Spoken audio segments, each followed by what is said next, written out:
नमस्कार दोस्तों, स्वागत है आप सभी लोगों का स्टडी ग्लोब्स पर। आज हम लोग एक इंपॉर्टेंट टॉपिक पर बात करने वाले हैं कि आखिरकार ये सोशल फोबिया क्या होता है और बच्चों के अंदर ये लक्षण बढ़ता हुआ क्यों जा रहा है। जब भी आप लोग समाज के अंदर इंटरेक्शन होते हैं तो कई बार आप लोग को एंजाइटी होना शुरू हो जाता है, लेकिन जब कई बार होता है या कभी कभार होता है तब हम लोग उसको कहते हैं कि यार ये तो नॉर्मल है।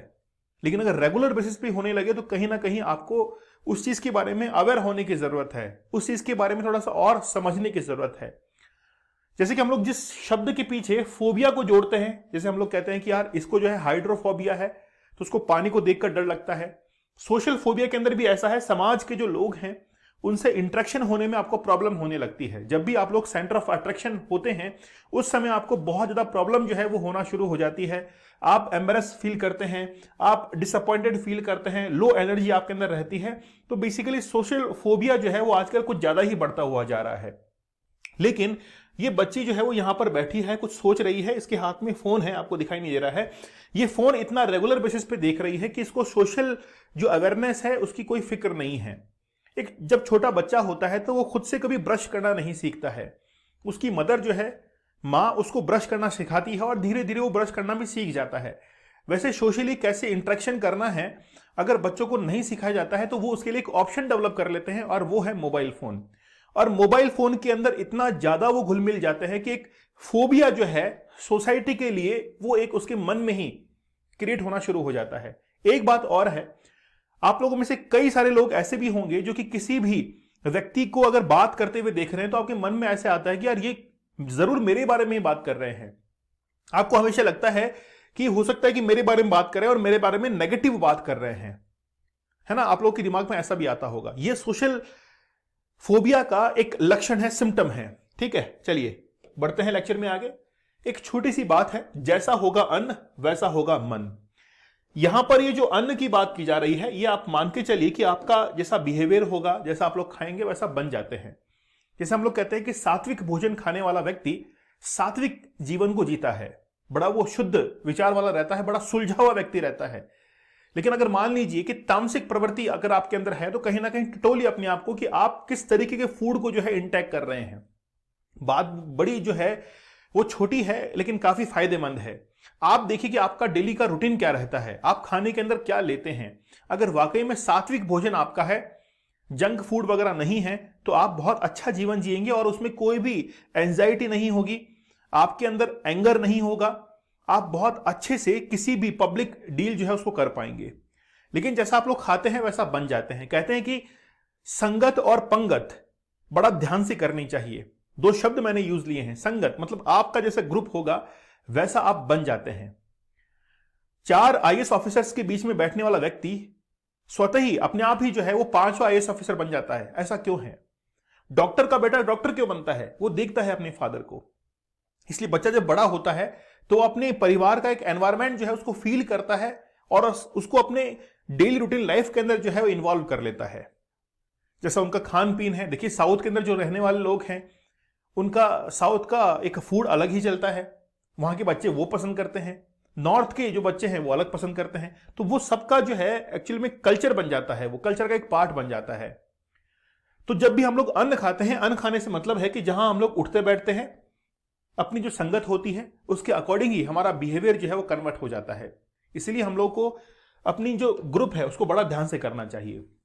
75 डेज का हार्ड चैलेंज जो है वो आप लोगों के लिए लाया गया है, जिसमें आप लोग जरूर इसको एक्सेप्ट कीजिए। मैं आप लोगों से कहना चाहूंगा, अगर आप लोगों ने इसको एक्सेप्ट किया तो मैं आप लोगों से ये वादा करता हूं कि आपकी जो विल पावर है वो बहुत इंक्रीज हो जाएगी।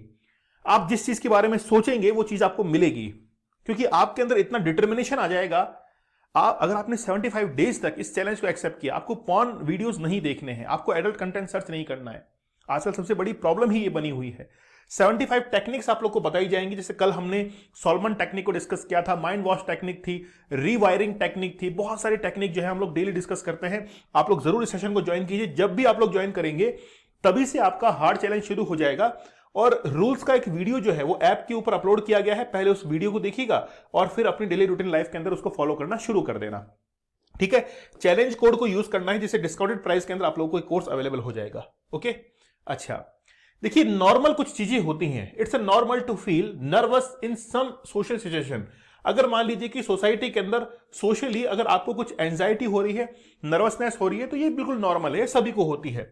जैसे मान लीजिए कि आप किसी डेट पर जा रहे हैं या फिर कोई भी प्रेजेंटेशन देने के लिए जा रहे हैं, तो वहां पर आपको कहीं ना कहीं थोड़ा सा एंजाइटी फील हो सकती है, तो उस समय वो नॉर्मल है। लेकिन मान लीजिए कि ये जो सोशल एंजाइटी है, ये डिसऑर्डर जो है, जिसको हम लोग सोशल फोबिया भी कहते हैं, ये एवरी डे के अंदर कन्वर्ट हो जाए, आपको रोजाना ही एक घबराहट होना शुरू हो रही है, आप जब भी किसी व्यक्ति से मिल रहे हैं तो आपके अंदर वो कॉन्फिडेंस जो है वो खत्म हो चुका है, आप लो एनर्जी फील कर रहे हैं, तो कहीं ना कहीं जो सोशल फोबिया आपके अंदर डेवलप हो चुका है वो किसी और के देन नहीं है, वो आपके अंदर ही उपजा हुआ एक पौधा है जिसने अब पेड़ का रूप धारण कर लिया है। समझिएगा मेरी बातों को, मैं आप लोगों को बड़ा अच्छे से समझाऊंगा इस चीज को कि सोशल फोबिया किसी से मिला नहीं है आपको, आपने खुद डेवलप कर लिया है। आप सोशली इतना ज्यादा डिस्कनेक्ट हो चुके हैं, अपने फोन के अंदर इतना ज्यादा घुस चुके हैं और उसी के बारे में हमेशा सोचते रहते हैं यार क्या नोटिफिकेशन आया होगा, उसने क्या स्टेटस लगाया होगा, उसका फेसबुक पर यार वो कमेंट आया था लेकिन यार उसने गलत किया वो कमेंट, उसने इंस्टा पर जो कमेंट किया था ना यार ये ठीक नहीं था, उसने आज कौन सी रील्स अपलोड की होगी, आपका दिमाग जो है वहीं पर चलता रहता है। और जैसे ही आप भीड़ का सामना करते हैं तो आपका दिमाग उस चीज के लिए तैयार नहीं रहता है और धीरे धीरे आप उससे आइसोलेटेड होते जाते हैं, आपको एक फोबिया जो है, डर सा वो लगने लग जाता है। ठीक है, एक रिसर्च के अनुसार 2017 दिसंबर से जनवरी 2018 के बीच में पुडुचेरी जो है वहां के ग्रामीण इलाके के अंदर, रूरल एरिया के अंदर 1018 स्कूली बच्चों पर एक स्टडी जो है करवाई गई, जिनमें से 10 से 13 साल के जो बच्चे हैं उनमें 738 बच्चे सोशल फोबिया के शिकार मिले थे। मतलब कहीं ना कहीं वो बड़े शाय किस्म के थे, बातचीत करने के अंदर शर्मा रहे थे। लेकिन आप लोगों को जानकर ताजुब होगा, ये जितने भी सोशल फोबिया जिनको हो रहा है इनमें से मैक्सिमम 70% जो बच्चे थे उनको फोन की आदत थी, लत लगी हुई थी उस समय। ठीक है, इनमें 520 जो है वो लड़के थे, मतलब लड़कियों के मुकाबले लड़कों में सोशल फोबिया जो है वो डर ज्यादा होता है। यह स्टडी यह भी बताती है कि हर 5 में से एक बच्चा सोशल फोबिया का शिकार है। अच्छा आप देखिए, आज आउटडोर जो गेम्स होते हैं, इन आउटडोर गेम्स के लिए कितने स्टूडेंट पार्टिसिपेट करते हैं? बहुत कम स्टूडेंट है। आजकल तो स्कूल्स के अंदर आउटडोर गेम्स की फैसिलिटी होती ही नहीं है ना। कोरोना से पहले की तुलना में 43.7% जो लोग हैं उनके अंदर सोशल फोबिया बढ़ा है। वो क्यों बढ़ा है? देखिए, कोरोना से पहले और साथ ही जैसे ही कोरोना लगता है उस समय इंटरनेट फ्री प्रोवाइड करवाया जाता है और हम लोग जो है उस फोन के अंदर इतना इन्वॉल्वमेंट दिखाते हैं कि हमारा सोशल जो कनेक्टिविटी है वो बहुत ज्यादा डिस्कनेक्ट हो जाती है। और खासतौर पर देखिए आप लोग, कोरोना के उस टाइम पीरियड के अंदर लोग एक दूसरे से मिलना भी पसंद नहीं कर रहे थे।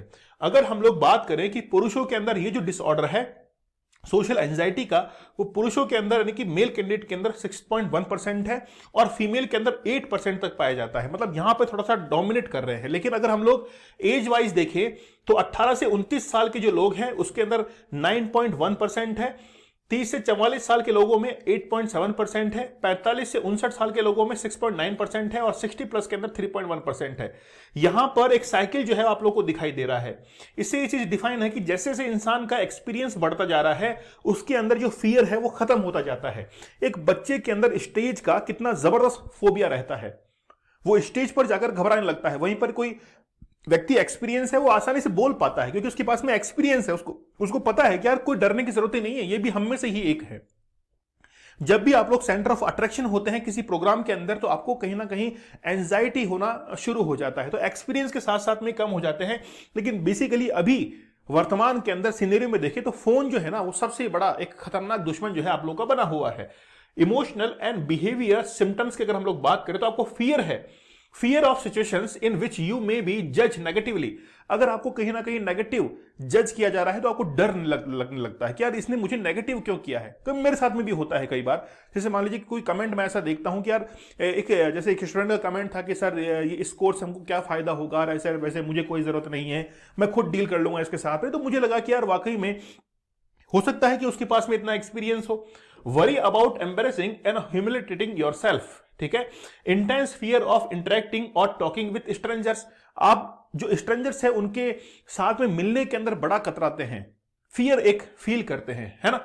तो बेसिकली आप एंजाइटी आपको फील होती है, फियर ऑफ फिजिकल सिम्टम्स आपके अंदर दिखाई देने लगते हैं, स्वेटिंग आपको होने लगती है, avoidance of doing things, speaking to people out of fear, है ना। तो ये आपको होने लगता है। Avoidance of situations where you might be a centre of attraction. आप ऐसी सिचुएशन को क्या करते हैं, वहां पे अवॉइड करते हैं जहां पर आप लोग सेंटर ऑफ अट्रैक्शन बनने वाले हैं। Anxiety in anticipation of feared activity और इवेंट। तो ये सारे जो है वो सिम्टम्स हैं। अगर वाकई में ये सिम्टम्स आपके अंदर है तो कहीं ना कहीं आप लोग को थोड़ा सा सोचने की जरूरत है। तो भीड़ के सामने बोलने पर आपको घबराहट हो रही है, लोगों से मिलने जुलने में आपको थोड़ा शर्मिंदगी हो रही है, पार्टी में अकेले ज्यादा समय आप लोग बिता रहे हैं, लोगों के सामने आते ही खुद को थोड़ा जज करने लगते हैं कि यार देखिए ये इंसान कितना अच्छा है, मेरे अंदर तो ये क्वालिटी नहीं है। लेकिन आपके अंदर क्या क्वालिटीज है उसको आप पहचान नहीं पा रहे। तो बेसिकली कोई भी जब आपको चैलेंज दिया जाता है तो वो चैलेंज आपके विल पावर के अंदर बहुत इंप्रूवमेंट करता है। इसलिए मैं कहता हूं कि इस चैलेंज के साथ में जुड़िए। और मैं तो उनको भी कहना चाहूंगा जो वाकई में एडिक्शन के शिकार हैं या नहीं हैं, कम से कम 75 डेज तक आपके अंदर कोई भी चीज होगी गलत चीज, आप उसको छोड़ने के लिए तैयार हो सकते हैं। कोई जरूरी नहीं कि पॉर्न वीडियोज आप लोग देखते हो और दूसरा एडिक्शन आपके अंदर हो, उससे आप निकलना चाहते हैं तो उस चैलेंज को एक्सेप्ट कर सकते हैं। ठीक है, आंख से आंख मिलाकर जो है बोलने के अंदर काफी परेशानी होती है। सोशल फोबिया में दिमाग पूरी तरीके से ब्लैंक हो जाता है। मतलब जब भी कोई क्वेश्चन पूछता है, मान लीजिए हम किसी के साथ में बातचीत कर रहे हैं, इंटरेक्शन कर रहे हैं, उसने कुछ क्वेश्चन पूछा, हम लोग ठीक ढंग से उसका जवाब नहीं दे पा रहे हैं, हमारे दिमाग के अंदर वो जवाब आ ही नहीं रहा है, ब्लैंक हो गया है पूरा दिमाग। तो कहीं ना कहीं आपके दिमाग की जो स्टोरेज है, सीपीयू है, कंट्रोल प्रोसेसिंग यूनिट जो है वो कहीं ना कहीं भर चुका है, हार्ड डिस्क भरी हुई है, जगह नहीं है वहां पर, इसलिए उसको खाली करना जरूरी है। और आपने फोन का इतना बेहतरीन यूज किया है कि जगह है ही नहीं, आपका सबकॉन्शियस माइंड उस चीज को जगह दे ही नहीं रहा है। जैसे हम लोग 75 डेज हार्ड चैलेंज के अंदर आपको बुक्स पढ़ने के लिए कह रहे हैं, क्यों कह रहे हैं? वो इसीलिए कह रहे हैं कि आपके दिमाग के अंदर जो इमेजेस स्टोर हैं उनको कहीं ना कहीं डिलीट करना पड़ेगा, ताकि बुक रीडिंग से आपके अंदर कॉन्फिडेंस आना शुरू हो जाए। ठीक है, दिमाग में नेगेटिव विचार बढ़ जाते हैं, ऐसे में जरूरी है कि सबसे पहले खुद को जो है रिलैक्स करें। दिमाग के अंदर इतने नेगेटिव आते हैं, खास तौर पर खुद के लिए बहुत नेगेटिव हो जाते हैं कि यार वो व्यक्ति मेरे बारे में बात कर रहा होगा, जरूर कोई नेगेटिव बात होगी। मतलब अगर मान लीजिए, सोच के देखिए, दूसरों के बारे में भी अगर हम लोग सोचना शुरू कर देंगे तो हमारे बारे में फिर कौन सोचेगा? इसलिए खुद पर जो है वो ध्यान दीजिए। इसीलिए आप लोगों के लिए बहुत बेहतरीन जो है वो हम लोगों ने कोर्स शुरू किया है। लोग हमारे बारे में क्या सोच रहे होंगे, इसको लेकर हम खुद के दिमाग में बहुत सारे सेल्फ इमेज क्रिएट करना शुरू कर देते हैं। ये सबसे बड़ी बीमारी है। सोचने दीजिए उसको जैसा सोच रहा है।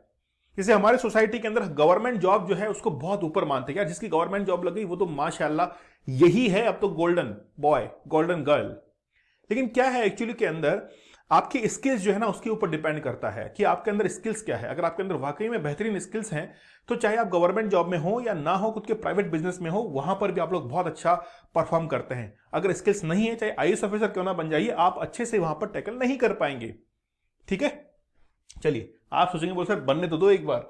हर विचार जो दूसरे से हटाकर खुद पर ही ले आते हैं, मतलब हमेशा खुद के बारे में, क्या वो मेरे बारे में बात कर रहा होगा, वो मेरे बारे में बात कर रहा होगा, वह इनसिक्योर बनाता है। इसमें एक डिफेंस मैकेनिज्म जो है इसको कहते हैं, जिसे लंबे समय तक रिपीट करने से व्यवहार और पर्सनैलिटी का पार्ट जो है बन जाता है। ऐसे में लोगों से आंखें डालकर जो है वो बात करनी चाहिए हमको।